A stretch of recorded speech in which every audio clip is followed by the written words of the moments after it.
Quanto mais consciente for essa resposta, quanto mais você tiver consciência do que você quer e do que você é, mais chance você vai conseguir de ser feliz. A pergunta que eu vou fazer, eu sei a resposta, porque eu estava ali atrás ouvindo essa maravilhosa rave aqui. A pergunta eu sei a resposta, porque nós estamos num clima de alegria, de entusiasmo. Entusiasmo é uma palavra linda, vem do grego cheio de Deus, entheos. Cheio de Deus, entusiasmo. Mas eu vou começar fazendo uma pergunta que eu sei a resposta. É típico de professor isso. Se eu pergunto aqui nesse ambiente entusiasmado, com 27 mil pessoas cheias de energia, se vocês são felizes, eu sei a resposta. Pergunta, nesse momento, quem nessa distinta plateia se considera uma pessoa feliz? Acaba de falir o laboratório do Prozac. Não haverá mais depressão no planeta Terra. Bem, é óbvio que a felicidade de vocês é notável. Se eu fosse cego e surdo, eu sentiria a vibração do auditório. Porém, agora começa a função chata do filósofo. Amanhã, quando vocês estiverem afônicos, semi-surdos, amanhã, quando vier mais uma segunda-feira e mais uma, amanhã, quando vocês lerem os jornais, que são a coisa mais broxante que existe hoje no planeta, ler manchetes de jornais, amanhã vocês estarão talvez não tão entusiasmados quanto hoje, e daqui a 15 dias talvez um pouco menos, mas esse é um momento em que o entusiasmo é lógico. Então a minha pergunta é para médio e longo prazo, porque eu estou falando de um dos momentos mais difíceis da história do Brasil, eu estou falando de um momento complicado. Ok. É para eu falar mais próximo do microfone, eu já acho que eu estou berrando, mas... Num momento da história do Brasil onde existe uma dificuldade imensa. Eu não vou citar o nome dessas pessoas, porque dizem que o simples nome atrai energia negativa para o ambiente. Vamos chamá-los de Voldemort 1, Voldemort 2. Bem, muito difícil que eu consiga pensar, porque da mesma forma que nós temos um momento político difícil, nós temos um isolamento enorme neste país, e as pessoas quase todas estão fechadas sobre seus aparelhos, estão fechadas sobre aquilo que estão lendo e vendo, estão mais olhando suas telas do que outras pessoas. Há um individualismo enorme, crescente, há um individualismo que nos domina nesse momento, sem sombra de dúvida. E eu vou traduzir esse individualismo nessa piada. Um homem tenta advertir uma senhora que se encontra em rumo de colisão e grita o núcleo duro da mensagem, vaca, porque ele não tem tempo para elaborar uma frase, ele não tem tempo para dizer, cuidado, ó senhora, haverá um choque. Então ele grita apenas vaca, e ela que não olha para o rosto dele, e ela que não vê que o rosto dele é de preocupação e não de insulto, ela se vira e insinua que o casamento dele é uma sociedade aberta e não fechada. Bem,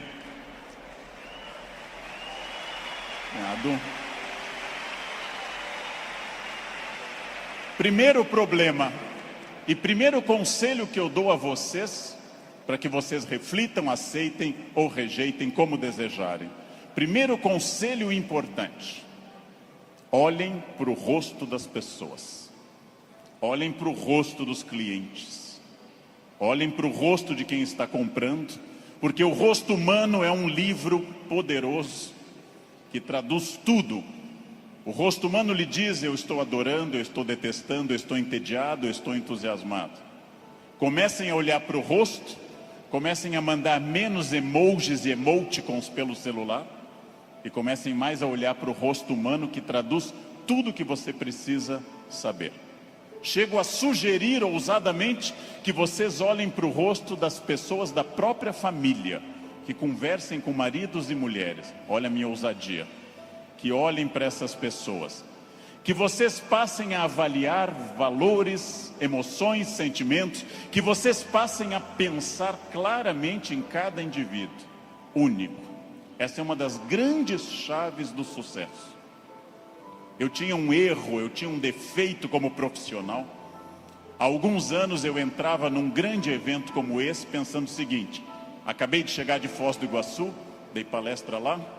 Amanhã eu tenho que estar cedo em São Paulo, depois eu vou para a Bahia. Depois eu tenho que voltar correndo da Bahia, porque eu tenho aula na terça-feira de manhã cedo em Campinas. E eu vivia no compromisso seguinte. Eu vivia no momento seguinte. Isso é um defeito. Vivam no momento que vocês estão. Ao entrarem para conversar com alguém, ao tentar uma venda, ao ler um livro, ao namorar, ao conversar com seu filho, ao fazer qualquer coisa importante na sua vida, entre inteiramente naquilo. Não fique pensando o que vem depois. Faça daquela experiência única e que a pessoa que está com você não entenda e não sinta, em hipótese alguma, que ela é um obstáculo ao seu horário, que ela é um obstáculo à sua realização. Entreguem-se a isso. Quais são os meus valores? De novo, parece uma pergunta estranha, mas é uma das perguntas mais importantes que nós temos. Qual é o seu valor? Qual é o seu valor principal? Qual o seu valor auxiliar? O que faz você se emocionar? O que move seu coração? O que impulsiona seu despertar? Quais as ideias que você tem mais fortes pela manhã? Em que você dorme pensando em quem? Estes são seus valores. Decidiu que seus valores são família, dinheiro, um equilíbrio entre os dois? Decidiu que seus valores são viagens, família, dinheiro, um equilíbrio entre os três? Perfeito.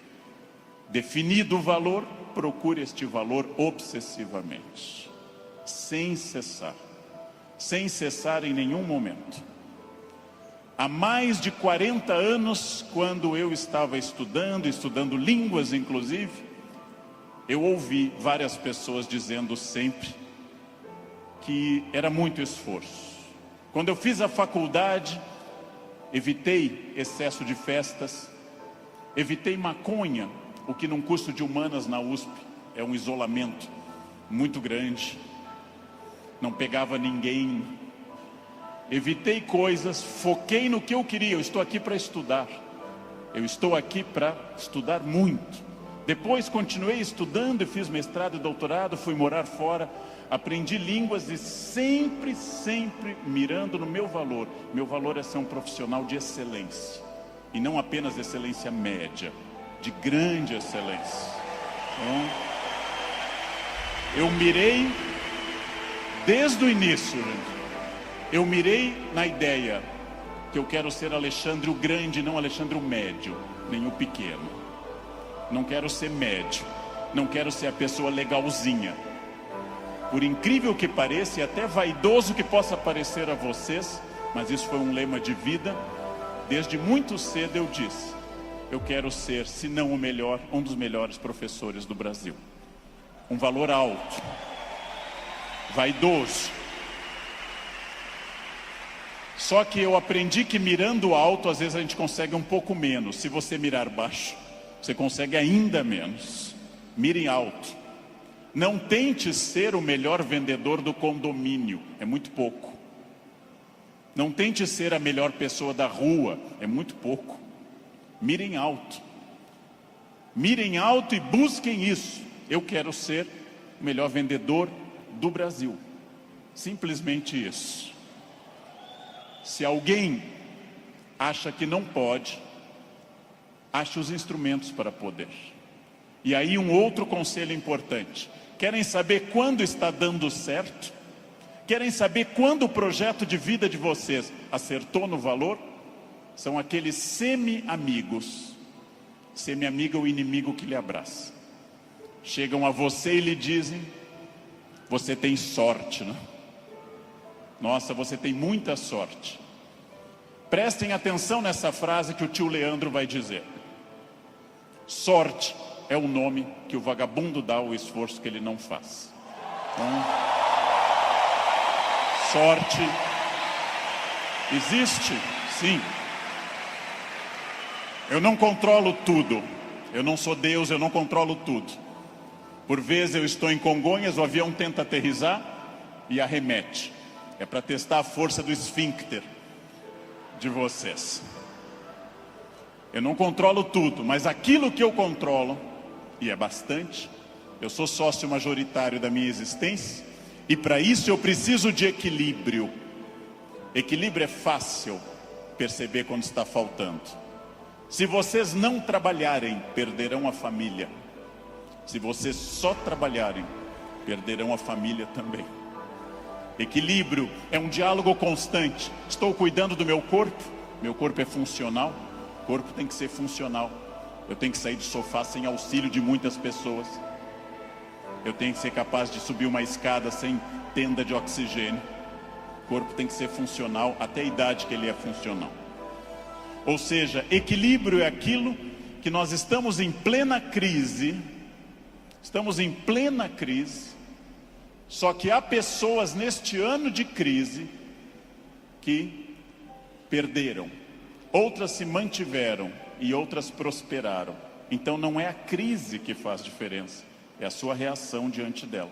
A crise veio para todos os 206 milhões de brasileiros. Há pessoas que afundaram, há pessoas que mantiveram o que tinham, e há pessoas que hoje estão melhores do que estavam há algum tempo. É claro que hoje, no momento da crise, eu vou dar uma pista histórica importante. O que é crise? É quando eu tenho muitas perspectivas diante de mim. Só que a crise é aquilo que separa o amador do profissional. Todo mundo sabe dirigir numa boa estrada em dia de sol. Pouquíssimas pessoas sabem dirigir numa estrada com chuva à noite esburacada. A crise separa quem é bom de quem é ruim, o amador do profissional, de quem veio o mundo a trabalho ou a passeio. Todo mundo sabe, em situação sem estresse, ser calmo. Poucas pessoas são calmas em situação de estresse. Todo professor é ótimo se a turma for ótima. Poucos professores são bons quando a turma é resistente.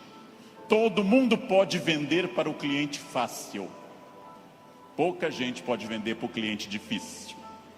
É o cliente difícil que separa o amador do profissional. O outro não precisa. Importante. Crises passam sempre, sem exceção. Toda crise passa.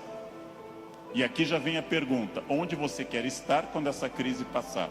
Com quem? Onde você quer estar quando essa crise passar? Eu quero fazer muitas perguntas importantes para nós. Vamos agora testar uma questão importante. Quase todo mundo no Brasil está pessimista. Há um pessimismo dominante. Ótimo. Mais fácil ainda de trabalhar. Por quê? Vamos testar a idade de vocês. Quem lembra dessa personagem provavelmente tem curso de datilografia. Quem lembra dessa personagem fez prova com um mimeógrafo. Provavelmente teve Orkut. Quem lembra dessa personagem é uma pessoa experiente.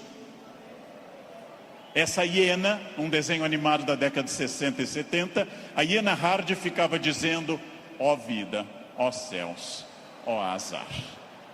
Ela era pessimista, porém tudo que a hiena dizia que podia dar errado, dava. Ela era pessimista, mas ela acertava. Por isso que eu quero dizer a vocês que o pessimismo pode ter alguns valores. Ele nos dá uma amostra dos riscos.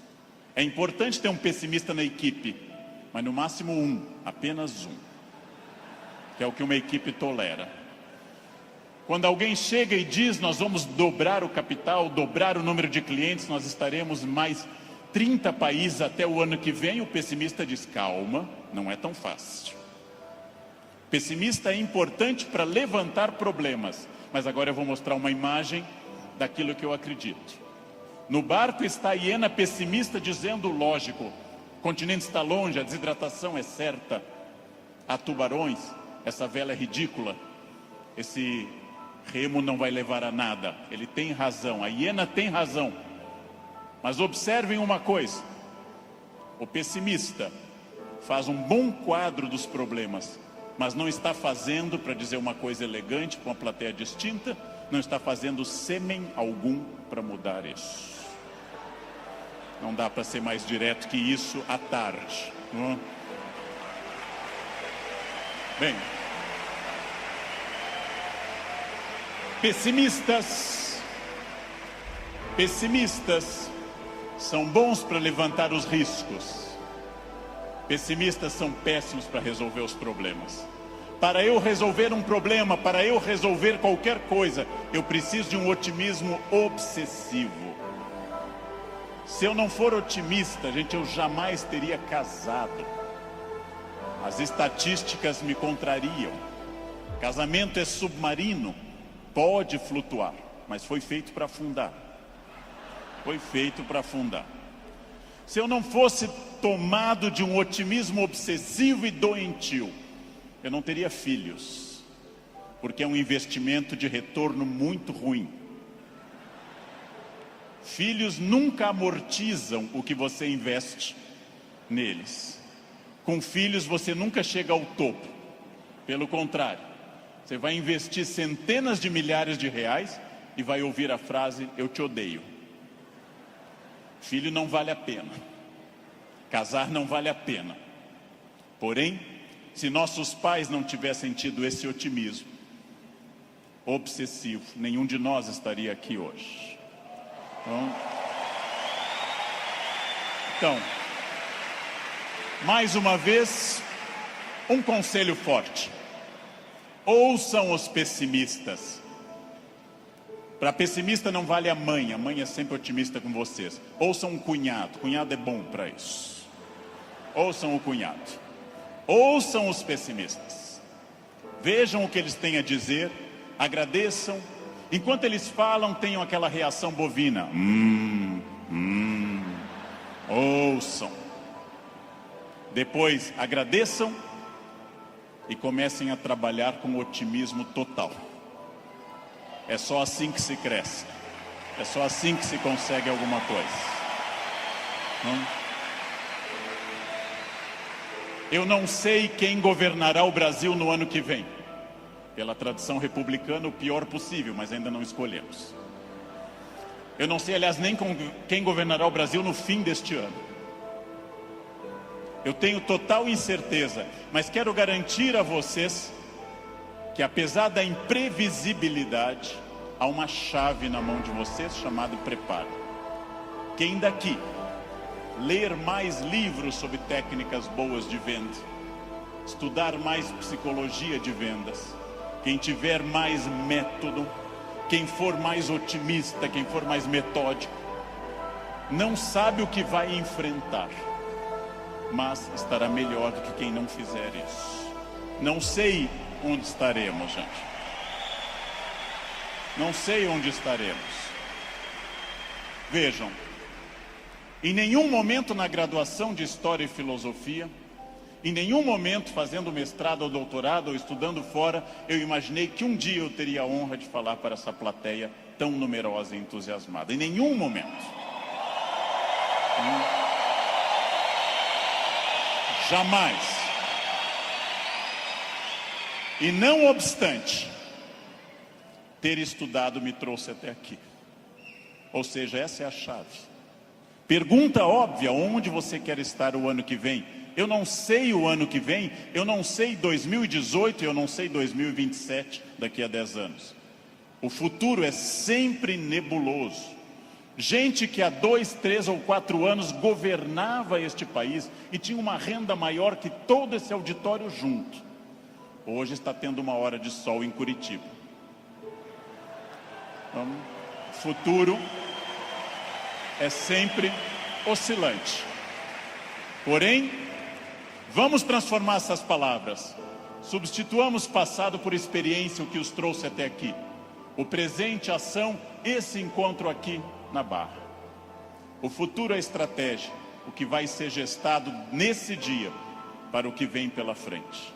Se vocês pensarem em futuro como estratégia, entenderão que sim, o futuro é absolutamente imprevisível. Mas quanto mais estratégia eu tiver, mais eu vou controlar. A chuva vai vir para todos. Quem souber nadar melhor vai sobreviver. Esse é um dado óbvio. Bem, mas eu erro bastante. Eu, Leandro, sou hoje melhor professor, porque já errei bastante. Eu, Leandro, erro. Errar é humano. Lembrem que no nosso mito fundacional, judaico-cristão, a primeira empresa do mundo chamou-se Éden, e o proprietário selecionou 2 funcionários, dali mesmo, não fez seleção externa, criou ali dentro do Éden mesmo. Deu apenas uma regra, fez uma semana de compliance e deu apenas uma regra. Só não pode comer uma fruta, o resto tudo pode. Foram lá e comeram. Foram demitidos por justa causa. Foram para o mundo, tiveram 2 filhos. Um matou o outro, Caim matou Abel. Primeira família do mundo, a mais próxima de Deus. 2 infratores, um assassino e um cadáver. Essa é a primeira família do mundo. Uma família que tinha tudo para dar certo, gente. Não tinha sogra, não tinha nora e não tinha genro. Uma família perfeita. E deu errado. Pergunta. Nós somos filhos deles. Errar é humano. Significa que todos que estão aqui, com exceção dos mentirosos, já erraram. Só os mentirosos nunca erraram, porque são mentirosos e dizem que nunca erraram. Faz uma coisa que eu treino há mais de 50 anos diariamente. Eu treino andar. Faz mais de 50 anos que eu treino diariamente e eu tropeço. Erro é um recado. Erro é um recado enviado para dizer que você pode mudar de estratégia, tem que aprender, tem que ter cuidado. Erro é fundamental. Errou, não conseguiu, não atingiu meta, falhou, ótimo. Se você aprender, você será melhor. Senão será só um chorão. Aprenda. Aprenda com o erro, gente. Aprenda com o erro. Erro lhe tira da zona de conforto. O que é a zona de conforto? É aquilo que me deixa satisfeito, feliz. Zona de conforto é aquilo que estraga o meu desafio. Ostra feliz, diz Rubem Alves, ostra feliz não desenvolve pérola. A pérola é a resposta da ostra a isso. Por que a ostra faz uma pérola? Porque um grão de areia a incomoda e ela reveste uma madrepérola. Sem isso a ostra não produziria pérola. Zona de conforto é aquilo que lhe deixa repetindo. Eu caso, e caso como todo mundo com entusiasmo, querendo cuidar muito, fazendo muito afago e afeto, e vou ficando mais confortável no casamento, passo a ficar mais tempo no sofá, passo a usar moletom, passo a beijar minha esposa na testa, sinal claro de declínio erótico. Passo a chamar minha esposa de mãe, que é para não ter nada sexual mais, porque com a mãe ninguém tem nada. Perco a atenção na roupa de baixo, e ela, ao invés daquelas lingeries lindas, de seda e renda, vermelha e preta, passa a usar bege, de algodão, lavadas com sabonete no box, dia após dia. E assim os dias vão se sucedendo, e finalmente chegamos ao ponto mais baixo da relação. Os dois passam a usar croque. Acabou. Acabou. Não há sexo com croque, jamais. Bem, salvo se alguém aqui está de croque, é exceção do que eu estou dizendo. Fica muito bem em você. Fica muito bem. O que acontece com a zona de conforto? Eu passo a não querer fazer mais coisas certas nem com entusiasmo. Eu passo a achar que está bom estar no aquário lotado porque é conhecido. E eu não busco um aquário mais desafiador e maior. Tudo o que te agrada te engana. Tudo o que te seduz e te deixa confortável te conduz à mediocridade. Quanto mais você tiver desafios, mais você vai responder a esses desafios. Zona de conforto é muito curiosa, porque ela significa o fim da luta. Saiam da zona de conforto. Pensem seriamente que tudo está em mudança, tudo está envelhecendo, tudo está passando, tudo aquilo que não está se expandindo está encolhendo. Tudo aquilo que não está melhorando está piorando. Isso é a realidade do mundo. Se você não mudar o seu negócio, alguém mais jovem e mais dinâmico vai mudar. Nesse momento, alguém está tendo uma ideia de vendas melhor que a sua. Isto significa que quem se dedica a ser um profissional precisa permanentemente levar em conta essa frase: mudar é difícil, me ensinaram os norte-americanos. Mudar é difícil, não mudar é fatal. Mudar é difícil, não mudar é fatal. Isso é fundamental.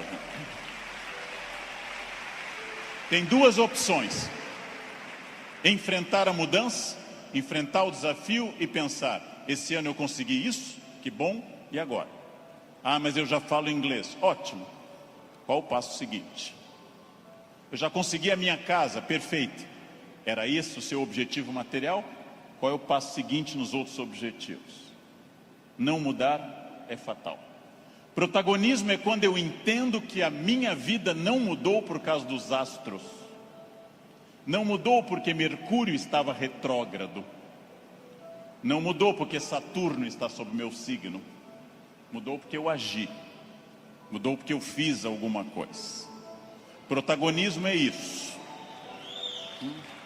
Não é fácil tomar essa decisão. Não é fácil olhar além do horizonte e perder essa ação reativa de quem simplesmente acha está faltando isso, está faltando aquilo. Não é fácil. Não é fácil essa transformação. A visão além do horizonte pressupõe racionalidade, pressupõe previsão.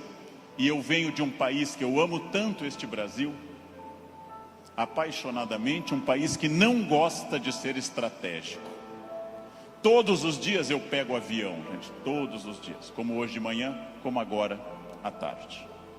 Todos os dias eu enfrento raios-x e pessoas que passam, aí tem o celular no bolso e voltam. E eu atrás dessa pessoa envelhecendo. E a pessoa passa de novo, as moedas, e volta. Ah, é a botinha cafona com taxinhas, volta. Depois de 10 vezes a pessoa passa, sem nenhuma estratégia.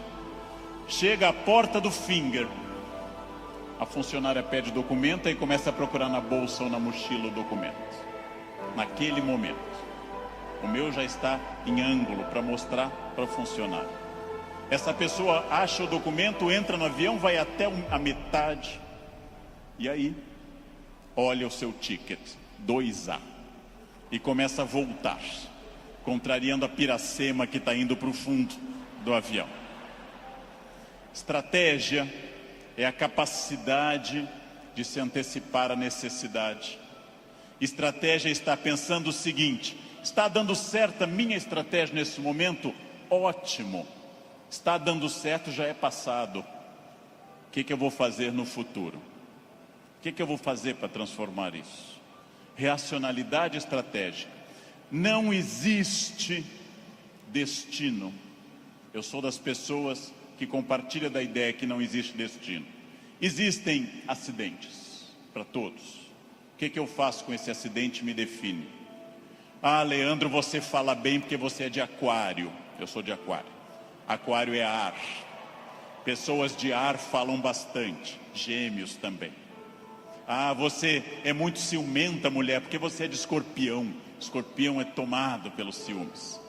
Mas que marido exemplar? É Câncer. Câncer é água. Chora até a inauguração do supermercado. Mas que chefe autoritário? Áries. Ele é de Áries. É muito autoritário. Que secretária organizada? Virgem. Virginianos têm toque com ordem. Muito bem. Isso é pensamento mágico. Sabe o que é pensamento mágico? Acreditar que a minha vida é determinada por uma constelação na hora do nascimento. Sabem o que é vaidade, que também atrapalha? É ficar pensando agora, por que ele não falou do meu signo até agora? Isso é vaidade. Será que ele vai falar do meu signo? Isso é vaidade. Bem, superem isso. Superem essa ideia de sorte, azar, destino. Introduzam a ideia de decisão, estratégia e trabalho. Sartre diz, o filósofo que morreu em 1980, Sartre diz: não importa o que a vida fez de você. Pausa. Importa o que você fez com o que a vida fez de você. Não importa o que a vida fez de você. Importa o que você fez com isso. Você conseguiu aprender inglês porque sua família era rica e te levava para esquiar em Aspen, no Colorado? Ótimo. Tem outra maneira de aprender, na biblioteca pública com CDs de graça. Aspen é bom, Aspen é legal, mas não está impedido o acesso para outras pessoas.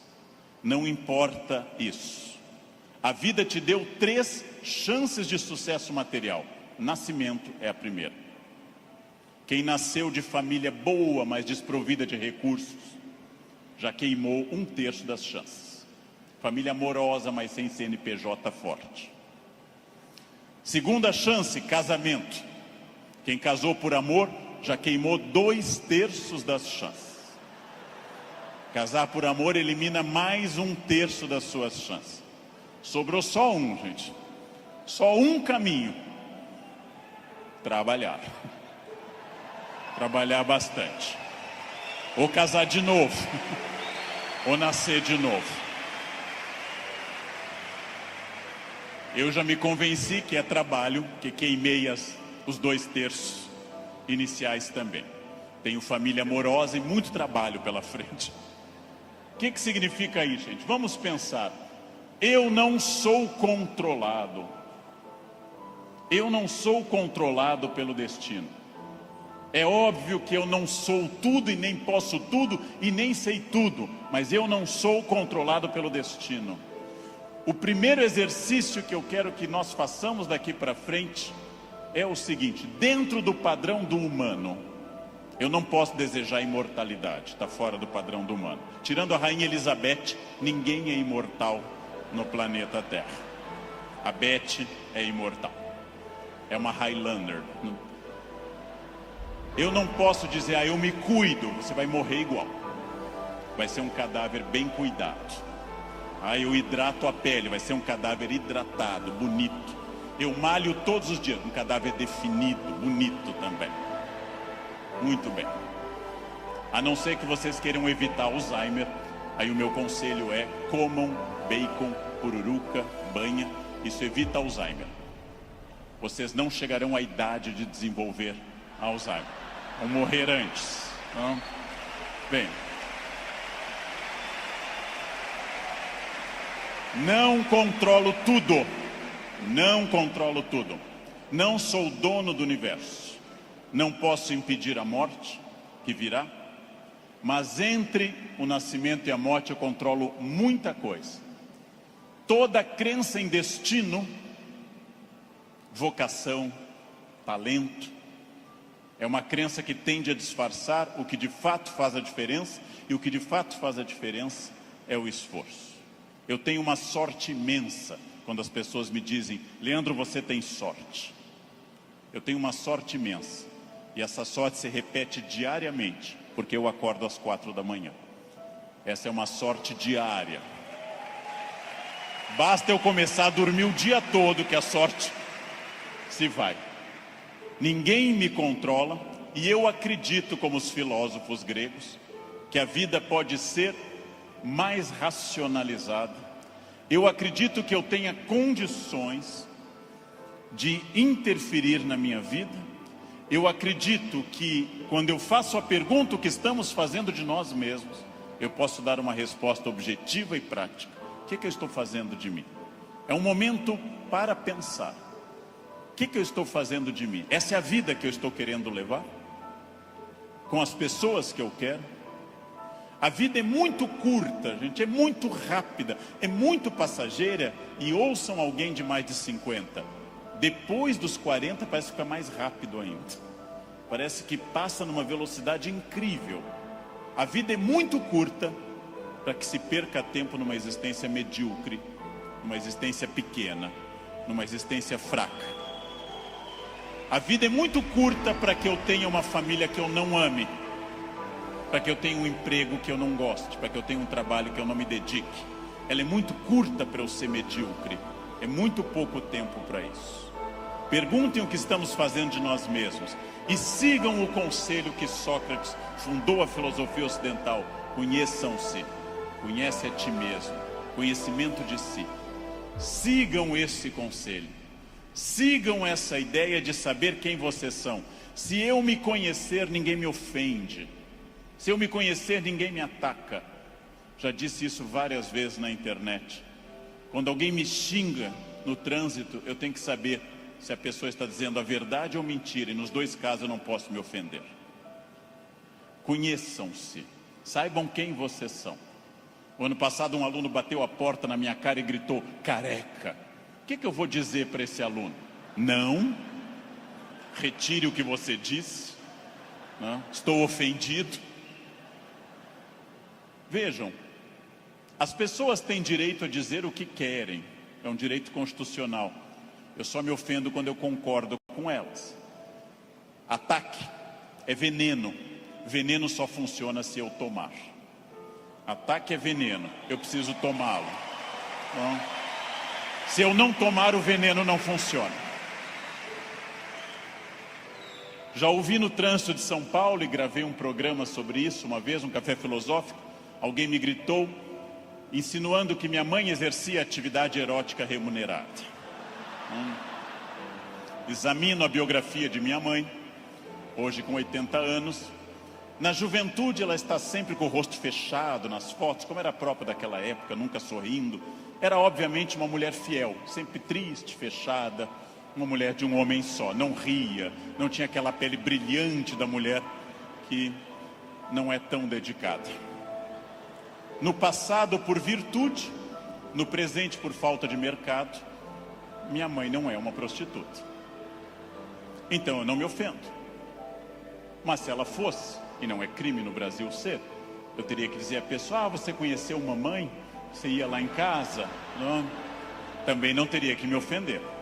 Segundo xingamento mais comum e mais estranho, diz respeito à orientação sexual, que é mais estranho ainda, já que orientação sexual não é xingamento, mas é uma característica de cada pessoa.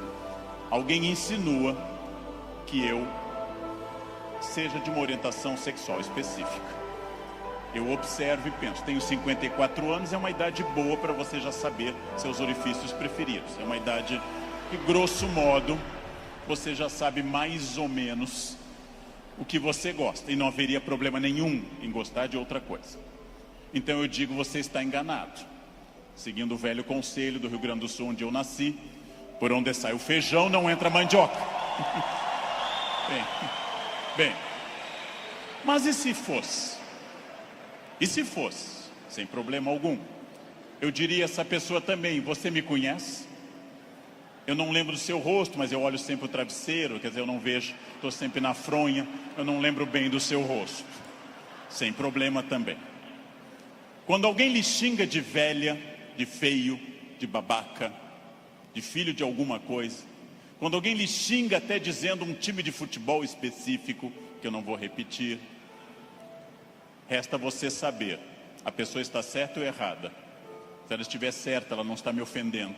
Se ela estiver errada, está me ofendendo. A vida é muito curta para que eu perca tempo com babacas cheios de ódio. A vida é muito curta para isso, né? É muito curta. Evitem esse problema. Quem se conhece não se olha como Superman e na verdade é o pateta. Quem se conhece sabe dos seus limites e explora esses limites ao máximo. Quem se conhece sabe, talvez eu não tenha vindo ao mundo tão bonito, talvez eu não tenha vindo ao mundo tão alto, tão rico, tão hábil em línguas. Eu posso fazer muito com isso, muito. Posso esticar esses limites ao máximo. É fundamental conhecer-se, sempre, sem exceção, sem nunca perder de vista que consciência é a chave da transformação. Consciência é a chave de todas as transformações. Respostas claras, objetivas para a pergunta que eu fiz no início. O que eu quero? Onde isso vai me levar? Quem sou eu? Isso me torna ou não feliz? Consciência. Controlar a vaidade. O principal elemento de descontrole de uma vida. Trabalhei para homens muito importantes nesse país. Trabalhei com pessoas fundamentais deste país. E quase todos com o mesmo pecado. O pecado da vaidade. O pecado fundacional da humanidade, o de Lúcifer. O pecado de se achar mais do que é. E de achar que os outros concordam com isso. Mire em ser mais do que você é. Mas saiba exatamente quem você é. Para que o mundo não precise lembrá-lo disso com frequência. É melhor que qualquer pessoa, cobramos mais o corpo com roupas e alguém diga, nossa, você está muito bem, poderia deixar mais alguma coisa à mostra, do que alguém que diga, vai colocar uma burca, meu filho, tá demais. Quer dizer, esperem, saibam quem vocês são. Saibam quais as lutas que valem a pena. Por quê? Porque a vida oferece algumas lutas muito boas. Família é uma delas. Luta contra o racismo é uma luta muito boa. Dedico parte da minha vida a isso. Luta contra a violência sobre as crianças, luta contra a pedofilia é muito boa. Essas lutas são boas, merecem toda a nossa energia, merecem todo o nosso empenho, talvez até a vida. As outras, não. Não. Escolham a luta, gente. Escolham as lutas. Não é boa luta o trânsito. Não é boa luta. É ridículo brigar no trânsito. A pessoa pode estar simplesmente louca, drogada ou armada. Não lutem no trânsito. Não percam um projeto de vida por causa de um louco. Não lutem em família, dentro da família. Família é como herpes, volta sempre. Volta sempre, gente. Você brigou agora, no próximo Natal tem de novo. Não adianta brigar. Escolham as lutas. E quando alguém lhe ofender na sua rede social, bloqueie, apague ou ignore. Rede social não é um bom espaço de luta, é perda de tempo ficar brigando em rede social. Escolham as lutas, gente. E aqui um detalhe, uma campanha. Falando no Brasil inteiro, eu estou lançando uma campanha, gente. Pelo amor de Deus, parem de dar bom dia em grupo de WhatsApp. É a minha campanha. É a minha campanha.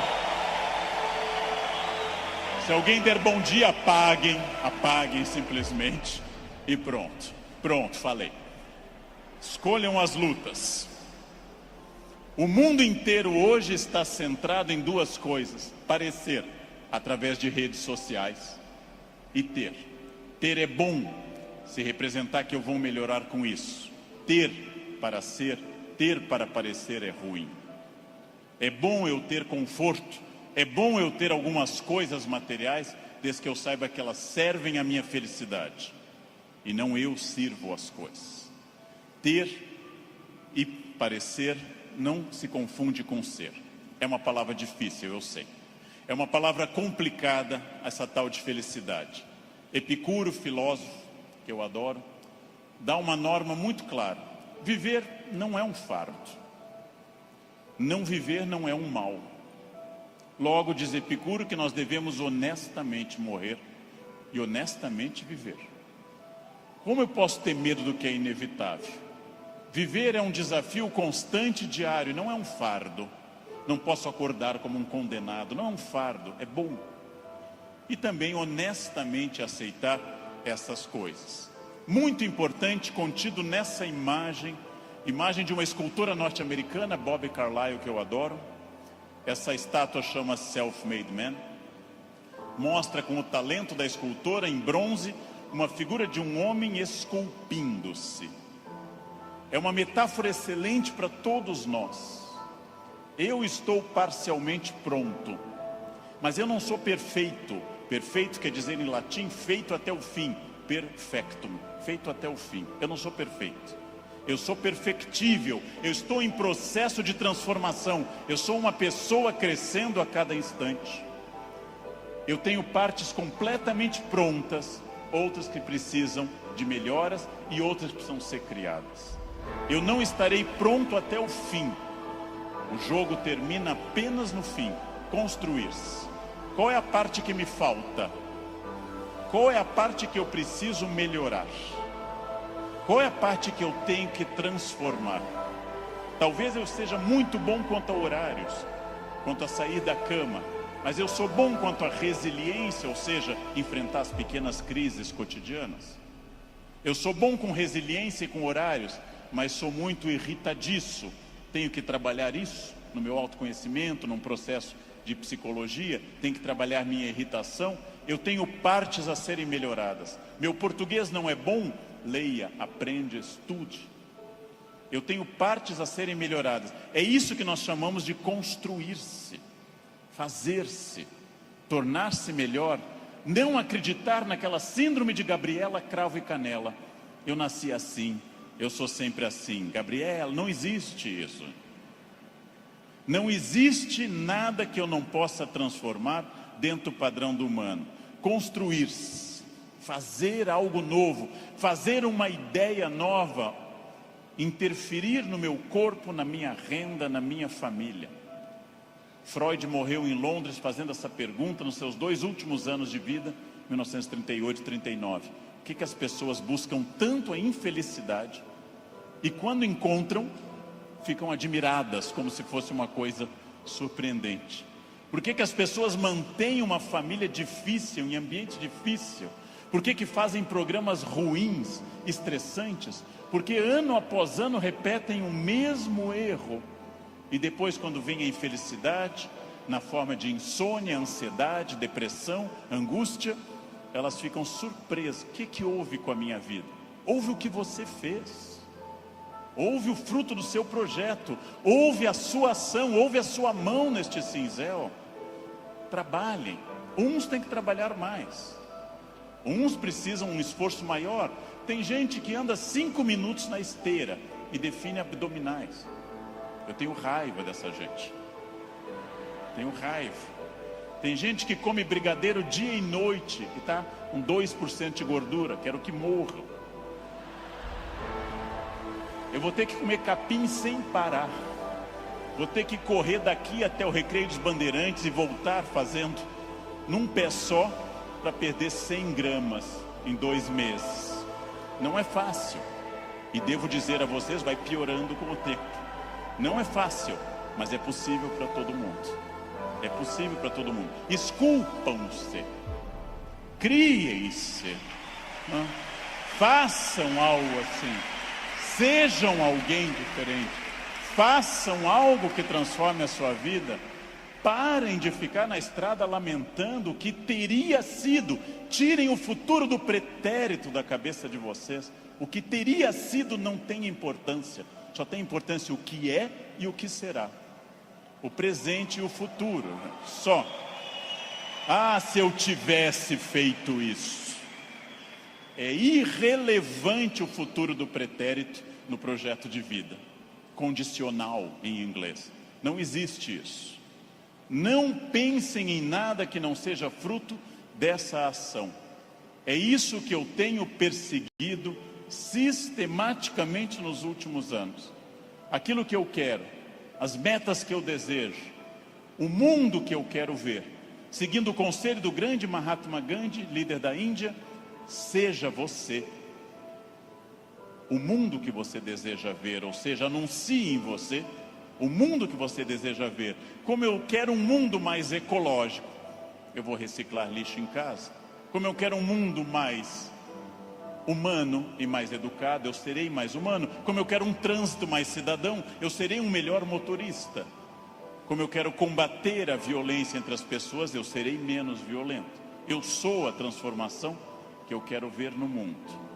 Parem de se espelhar no mundo, construam essas coisas, digam a si mesmos onde querem estar, com quem, com qual corpo, com qual renda, em qual casa, e persigam esse objetivo.